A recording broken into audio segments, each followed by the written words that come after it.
by bowing to government persuasion despite strong doubt about the sincerity of the Dangote Group.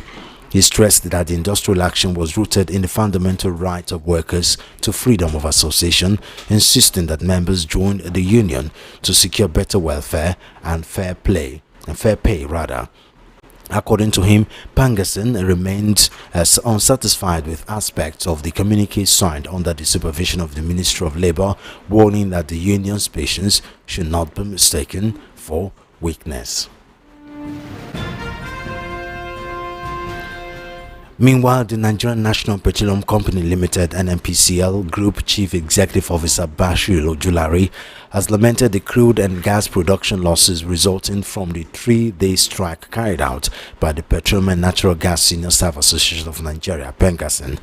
In a letter written to the Nigeria Midstream and Downstream Petroleum Regulatory Authority and Nigerian Upstream Petroleum Regulatory Commission, Ojulari explained that the suspended strike led to 16% oil production and 30% marketed gas losses, while the nation suffered a 20% power supply shortfall. The National Oil Company's letter dated 29 September 2025 entitled Impact Assessment of Ongoing Industrial Action was also sent to the National Security Advisor and the Director General, Department of State Services. The industrial action caused by a rift between the union and the Dangote refinery forced the shutdown of major oil terminals, gas plants and power facilities, leading to the deferment of 283,000 barrels of crude oil per day and 1.7 billion standard cubic feet of gas daily, choking off vital income streams from the country's two biggest revenue sources.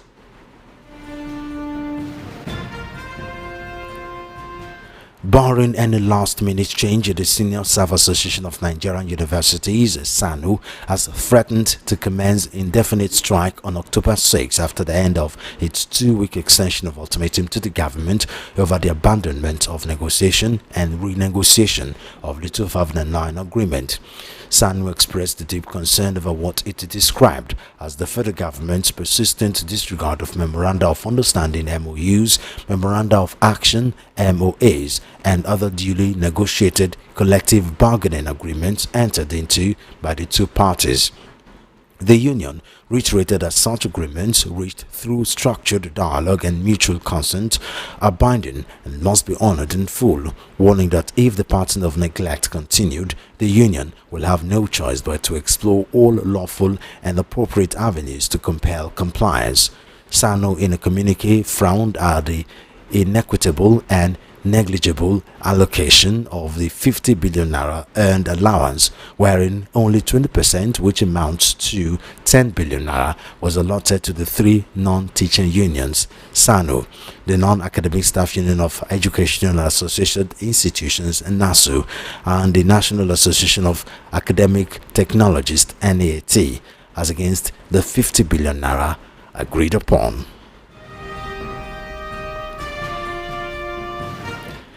The Lagos State government has extended the ongoing demolition of illegal structures at the Trade Fair Complex in Ojo, insisting that the exercise is a technical enforcement of planning laws and not targeted at any ethnic group. Commissioner for Physical Planning and Urban Development Olumide Oluyinka made the clarification on Thursday during a television interview following criticism that the exercise was discriminatory. He explained that several buildings inside the complex were constructed without statutory approvals, some in violation of basic safety standards. The commissioner stressed that the faulters were given ample time to regularize their structures before the demolition began, adding that government officials had faced harassment while serving notices. He added that the trade fair management worsened the situation by leasing land to third parties who built without recourse to planning regulations. The commissioner lamented the state of infrastructure at the complex, citing poor refuse management, blocked drainage and dilapidated walkways, and argued that the government had a duty to sanitize the area. Rivers State Governor Siminalayi Fubara has relieved all commissioners and other public officers affected by the recent Supreme Court judgment of their appointment with immediate effect. The development was contained in a statement by the Chief Press Secretary to the Governor, Nelson Chukwudi, shortly after a private valedictory session with the Cabinet at Government House, Port Harcourt. During the session held as part of activities marking Nigeria's 65th independence anniversary, Governor Fubara thanked members of his cabinet for their services and contributions to the growth and development of Rivers State over the past 2 years. He further highlighted the significance of Nigeria's independence, urging citizens to support President Bola Tinubu in the collective effort to build a peaceful, secure and prosperous nation. Governor Fubara also reiterated his commitment to continue serving Rivers State with renewed vigor, expressed appreciation to the people for their support, and wished Nigerians a happy 65th independence anniversary. Despite the partial shutdown of the U.S. government, the United States Embassy in Nigeria has issued that visa and has assured that visa and passport services will continue. The announcement comes as many Nigerians expressed concern that the shutdown in Washington could affect visa processing, student travel plans, and other consular services. In a message via its official X handle, the embassy explained that its social media accounts will not be updated regularly until government funding is restored, except for urgent safety and security information. The shutdown, which stems from a dispute over democratic demands for health care funding, which Republicans have resisted, began after U.S. lawmakers and President Donald Trump failed to reach a budget deal. The development has forced several federal departments and agencies to halt operations except for essential services such as the military, postal service, and social welfare schemes like Social Security and food stamps. Trump, while defending the shutdown, said it could help him eliminate programs linked to Democrats' priorities.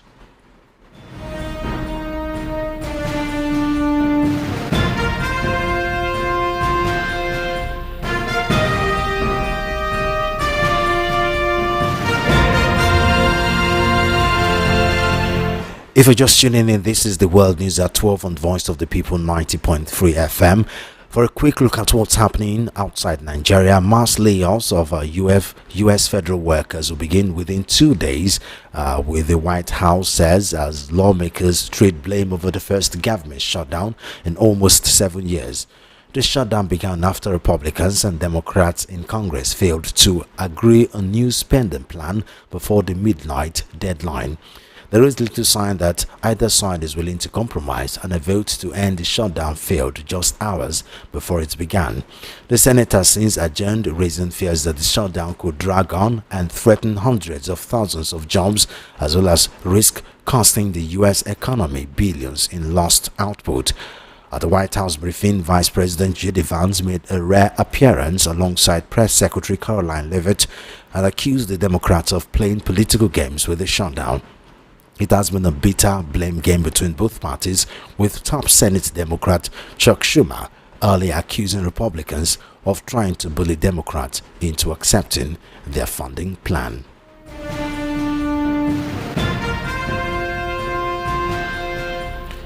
Israel's relentless destruction of Gaza and targeting the Palestinian civilian population show no sign of abating, with at least 65 people killed in attacks since dawn, as Hamas's acceptance of a United States ceasefire plan to end the genocidal 2-year war remains uncertain. 2 missiles struck Al-Falah school, which had been converted into a shelter for hundreds of displaced people in the Zaytown neighborhood east of Gaza City, where Israel has expanded its ground invasion alongside heavy aerial bombardment. As Palestinian civil defense crews rushed to the scene, another attack critically injured many of them, including Muntha al-Darsam, who was later confirmed to have died from his wound. Other attacks targeted a house in the Daraj neighborhood, killing at least 7 people and injuring others, and a southeastern Zaytown neighborhood, killing a child. The continuous bombardment of Gaza City has raised the territory's largest urban center, killing dozens of people daily, destroying numerous residential buildings and schools, and forcing tens of thousands of Palestinians to flee to unknown destinations.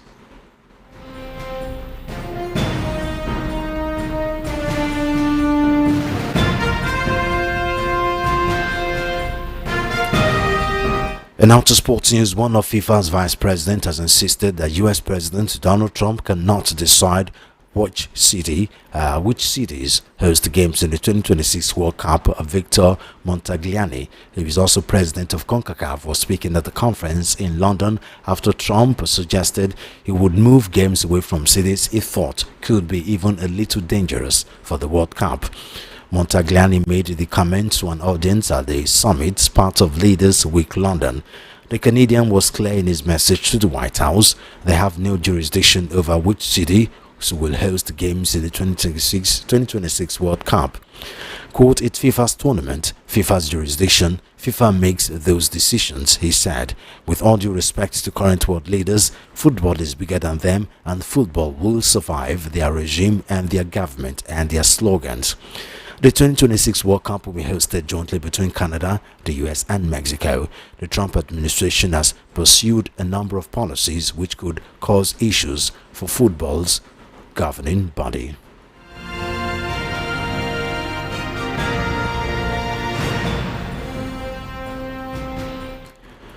Some matches at the World Cup next summer involving England and other European nations are likely to play after midnight UK time, as FIFA have spoken of their desire to combat extreme heat experienced in many areas of the tournament host nations. The US, Canada and Mexico, the issues mirror those experienced at the Club World Cup in the US last summer, where matches scheduled earlier in the day in local time were often met with intense, at times unsafe heat conditions.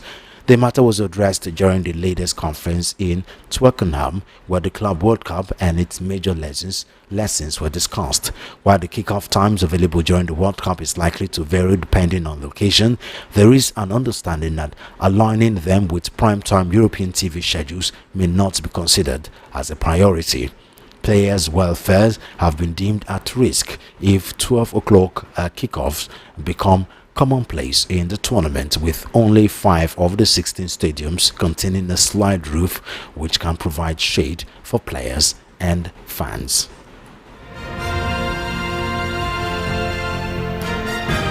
And finally, still on sports news, the title holders Paris Saint-Germain PSG came from behind to beat Barcelona 2-1 with a last-minute goal in the Champions League, while Manchester City had to settle for a draw in Monaco despite Erling Haaland's double.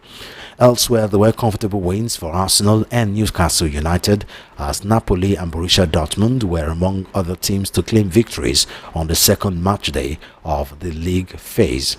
The meeting at Montjuic of the Spanish champions and the reigning French and European champions was one of the most eagerly anticipated of the opening stages of this season's competition. It lived up to its billings, despite Ballon d'Or winner Ousmane Dembélé missing out injured for an understretched PSG, with Lamine Yamal showing flashes of his brilliance for the host. In the other match, Haaland scored twice in the first half to move to 52 career Champions League goals from 50 appearances, but 2023 tournament winners Man City were held 2-2 in Monaco.